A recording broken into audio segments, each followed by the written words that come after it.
Uno como padre puede cometer muchos errores. Creo que es algo normal. Pero el más grande error que cometemos es querer resolver la vida de nuestros hijos. Pensamos que si nunca batallan, si siempre les damos todos, les hacemos un bien. Yo pensaba eso, hasta que entendí que estaba muy equivocada. Yo nací en un barrio muy humilde. La verdad es que mi infancia no fue nada bonita. Me tocó pasar hambre, me tocó pasar fríos, y lo más triste que pasé fue ver morir personas por culpa de la miseria. Pero aunque suene feo, ese barrio me enseñó muchas cosas. Me hizo muy abusada en la vida. Desde pequeña me enseñé a hacer negocios, a hacer dinero como fuera. Incluso hasta robé. No lo digo con orgullo. Al contrario, hoy me da mucha vergüenza. En ese barrio también conocí gente muy mala. Gente que hacía lo que fuera por un peso. Gente que hacía brujería, como si fuera cualquier cosa. En ese tiempo, tuve que enseñarme a hacer de todo. Y aunque no es algo que me guste presumir, me enseñó bastante. Y quién diría que tiempo después, hasta me serviría.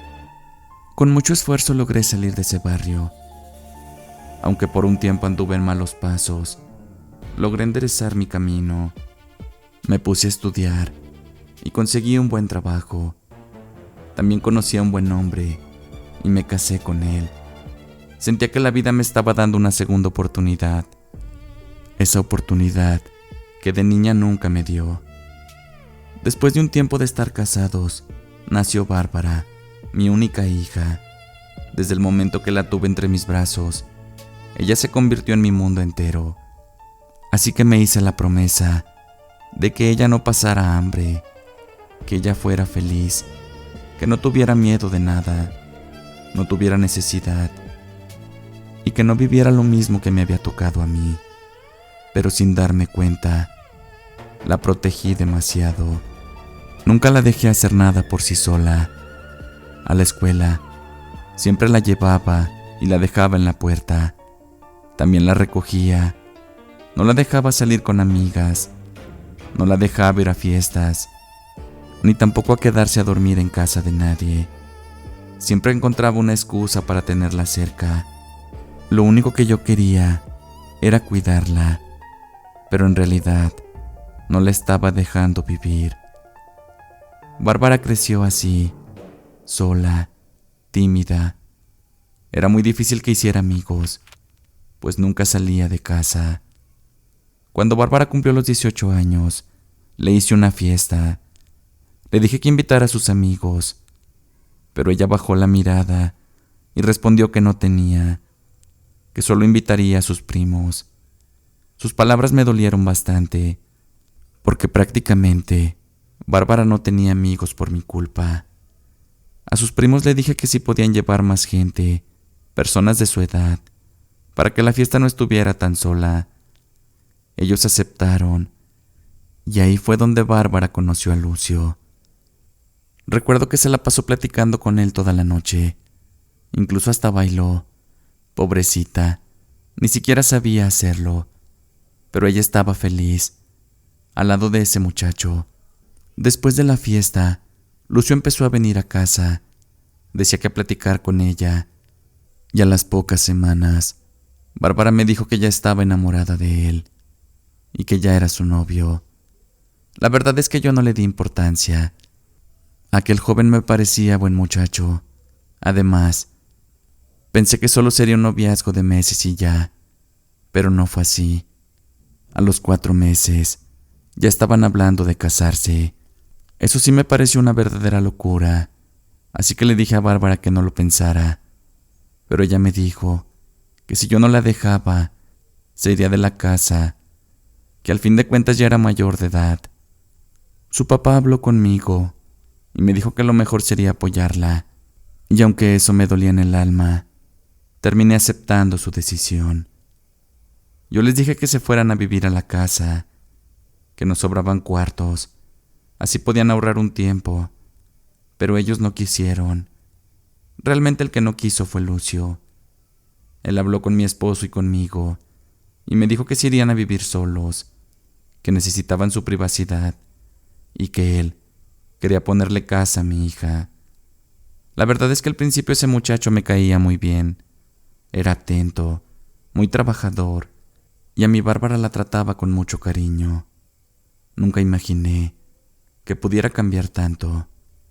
Cuando ellos se casaron, venían a visitarnos cada fin de semana. Aquí se la pasaban con nosotros y parecían una pareja perfecta. Mi hija todos los días me hablaba, aunque fueran 5 minutos. Siempre se la escuchaba muy contenta, y yo también me sentía así. Pero de un día para otro, las cosas cambiaron. Mi hija dejó de llamarme, y cuando yo la llamaba, ella siempre me decía que estaba ocupada y que me llamaría más tarde, pero nunca lo hacía. A la casa dejaron de venir, siempre con excusas de que iban a ir a otros lados. Eso sí empezó a preocuparme, así que le decía a mi esposo que la buscáramos, pero él me decía que dejara a nuestra hija hacer su vida en paz, que ella era una mujer casada y tenía derecho de disfrutar a su esposo. Yo le decía que estaba bien, pero algo dentro de mí no me dejaba estar tranquila. Una mañana que estaba regando las plantas de mi jardín, tocaron a mi puerta. Me asomé para ver quién era, y era Perla, una amiga de mi hija que había conocido desde la primaria. Creo que era la única. ¿Qué haces por acá, Perla? Perla bajó la mirada. Se veía algo nerviosa. ¿Qué pasa, Perla? ¿A qué has venido? Señora, es que quiero contarle algo, pero no sé si debo hacerlo. Dime qué pasó, Perla. Si estás aquí es porque es importante.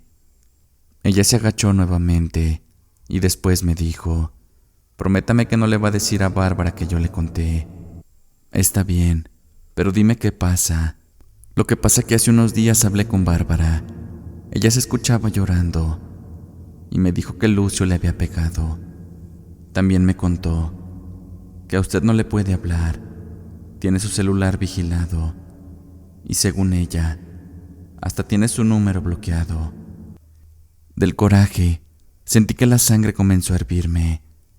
¿Qué más te dijo mi hija?, le pregunté. También me dijo que Lucio no le estaba dando dinero. De hecho, yo le hice una transferencia hace unos días, porque llevaba varios días sin comer. Yo la verdad estaba muy molesta, así que le dije a Perla que si tenía algo más que decirme. Perla me dijo que no, y nuevamente me pidió: no le diga nada a Bárbara, señora, o a menos no le diga que yo le dije, pero sí necesita su ayuda. Cuando Perla se fue de la casa, tomé mi bolsa y me fui directo a la casa de mi hija. Al llegar, toqué la puerta, pero nadie salió. Me quedé ahí como unas 2 horas. Pensé que tal vez llegarían, pero nunca llegaron. Regresé a mi casa muy alterada, así que comencé a llamarle a Bárbara, pero me mandaba buzón, y eso me daba más coraje.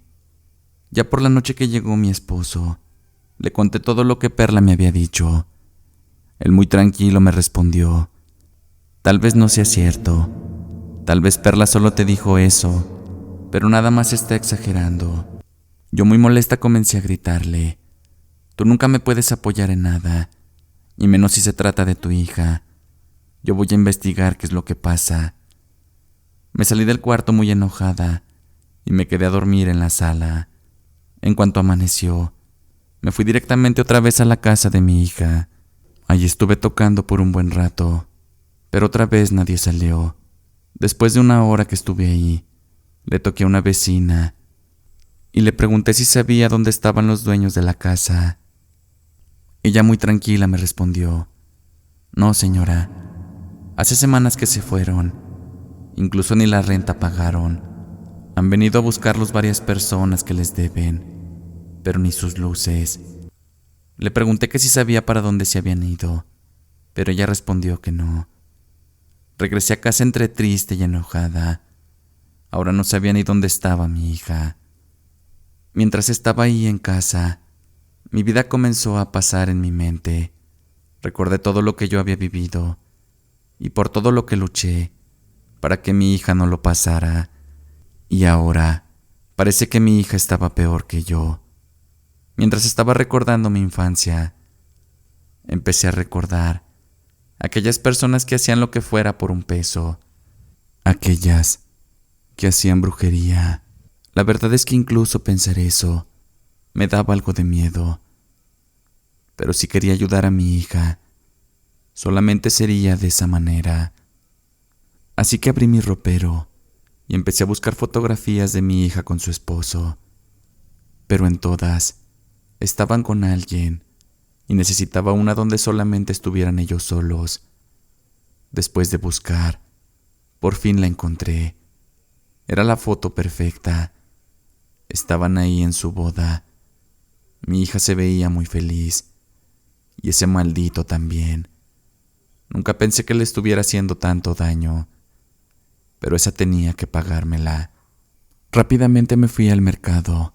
Compré unas velas negras, incienso y un morralito, junto con 2 muñequitos. Después regresé a casa y me acordé que ese ritual que quería hacer tenía que ser a las 12 de la noche. Esperé que mi esposo se durmiera. Después bajé a la sala y preparé todo lo necesario. Justo a las 12 de la noche encendí aquellas velas y puse la foto de mi hija y de su esposo debajo de ellas. La verdad, mientras estaba haciendo el ritual, veía la foto y veía lo feliz que era mi hija. Así que no le haría nada grave a su esposo. Simplemente trataría de que cambiara un poco. Esperaba que ese ritual me ayudara. Cuando por fin las velas se consumieron completamente, recogí la cera y la puse dentro del morral. Otra parte del ritual que ya no hice era escribir sobre un muñequito de los que compré el nombre de Lucio, ponerlo dentro del morral, cerrarlo y enterrarlo en un panteón. Pero no me animé, porque yo no quería hacerle tanto daño, ni mucho menos quería que mi hija sufriera. Así que solo hice eso y me fui a dormir. Aquellos muñequitos los puse sobre mi cajón y el morral lo puse debajo de mi cama. Pasó una semana, si mal no recuerdo, cuando un día, después de meses sin hablarme, sonó mi teléfono y era mi Bárbara. Hola mamá, ¿cómo estás? Muy bien, hija, qué bueno escucharte. ¿Por qué ya no me habías hablado?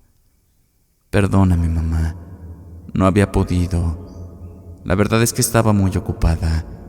Entre las cosas de la casa, atender a mi suegra y a mis cuñadas, no me daba tiempo de nada.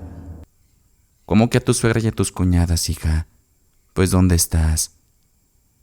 Después te hablo, mamá. Por ahora, solo quería escucharte. Dice Lucio que te manda saludos. Después de eso mi hija colgó. Yo me puse a atar cabos para saber dónde estaba y deduje que estaba viviendo en casa de sus suegros. Por lo que pude entender, la tenían de esclava. Eso me dio mucho coraje, pero sabía que el ritual estaba funcionando, así que ya no haría nada más. Tarde o temprano, su esposo cambiaría la actitud y la dejaría visitarme.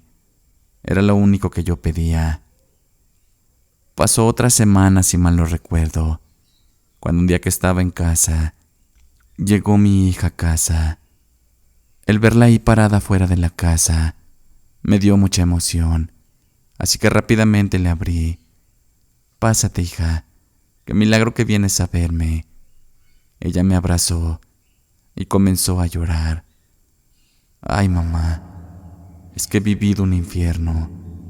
Desde que me casé, nada ha sido bueno en mi vida. ¿Por qué, hija?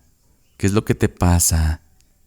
Es que desde que me casé con Lucio, mamá, nos fuimos a vivir a la casa, aquella que nos llegaron a visitar papá y tú algunas veces.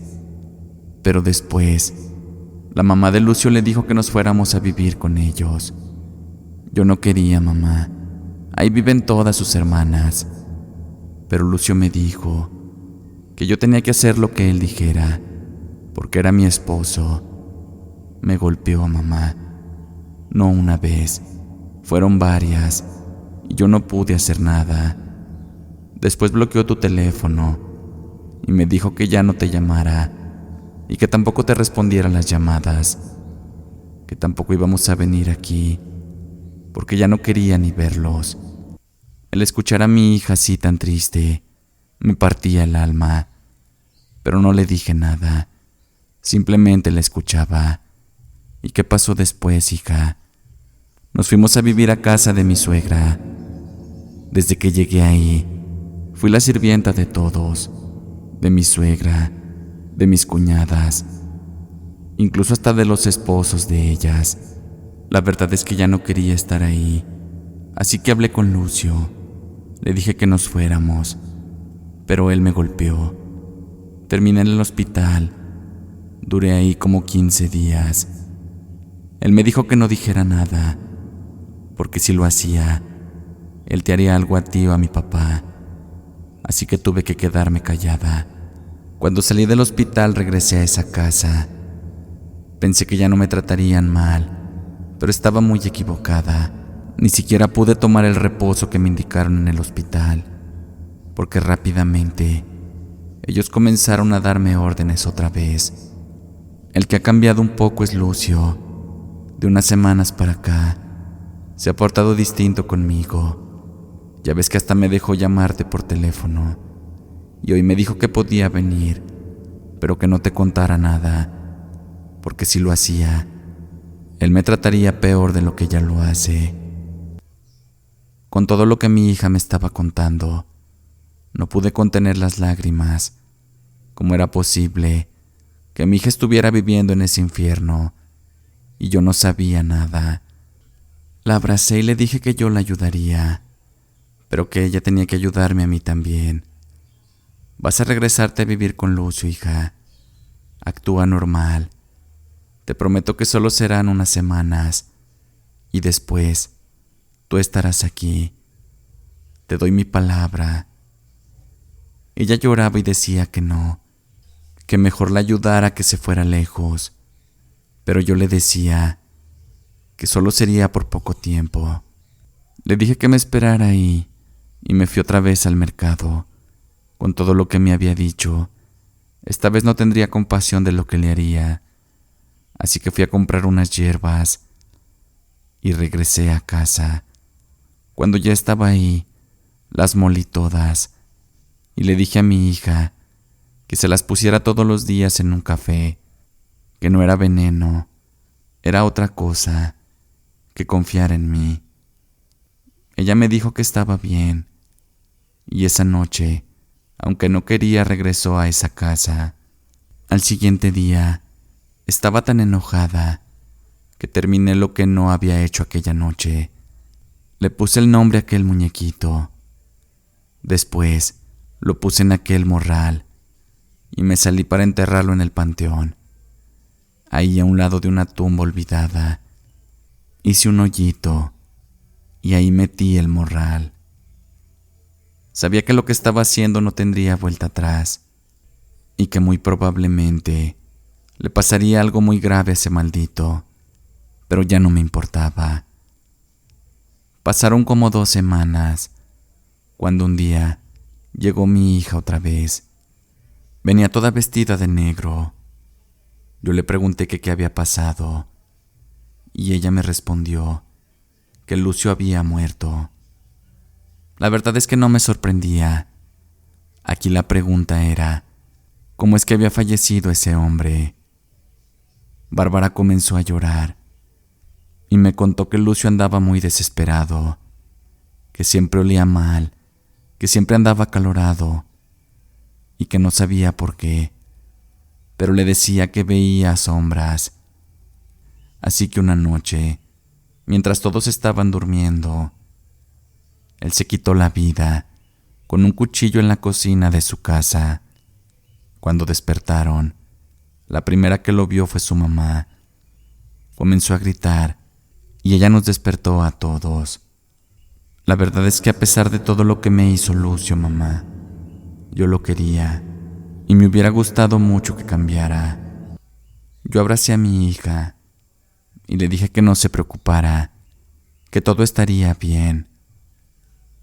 También le dije que ya regresara a casa.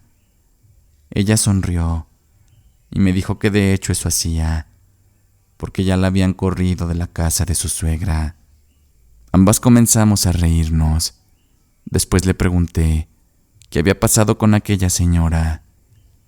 Ella me dijo que el ver la escena de su hijo así la había puesto muy mal, que ahorita estaba toda medicada, pero que si no reaccionaba, la iban a tener que internar, o en una de esas, hasta meter a un manicomio, porque solo se la pasaba hablando de cómo fue que encontró a su hijo. Cuando escuché a Bárbara decir eso, no pude evitar sonreír. Sabía que todo había sido parte de la brujería. Lucio se merecía ese final, y aquella señora se merecía verlo, por haber criado un poco hombre. Ya con Bárbara en casa, todo mejoró. Nuevamente su papá y yo le pagamos sus estudios. Ahora sí la dejábamos salir. Gracias a Dios, mi hija no se traumó. A pesar del maldito infierno en el que vivió, ella volvió a sonreír y a ser feliz. Ahora yo la apoyo bastante, pero ya no la protejo. Dejo que ella descubra las cosas. Además, con todo lo que sufrió, ya no creo que pueda sufrir más. Sé que lo que hice con Lucio no estuvo bien, y sé que tarde o temprano terminaré pagándolo, pero no me importa. Lo único que me importa ahora es que mi Bárbara está aquí conmigo y es una mujer feliz. Gracias por seguir escuchando más relatos. Recuerda que si te gusta el contenido, no olvides dejar tu like, activa la campanita de notificaciones, comparte con tus amigos y suscríbete si aún no lo has hecho. Me ayudarías bastante. Y recuerda que en más relatos hablamos el lado oscuro de la realidad.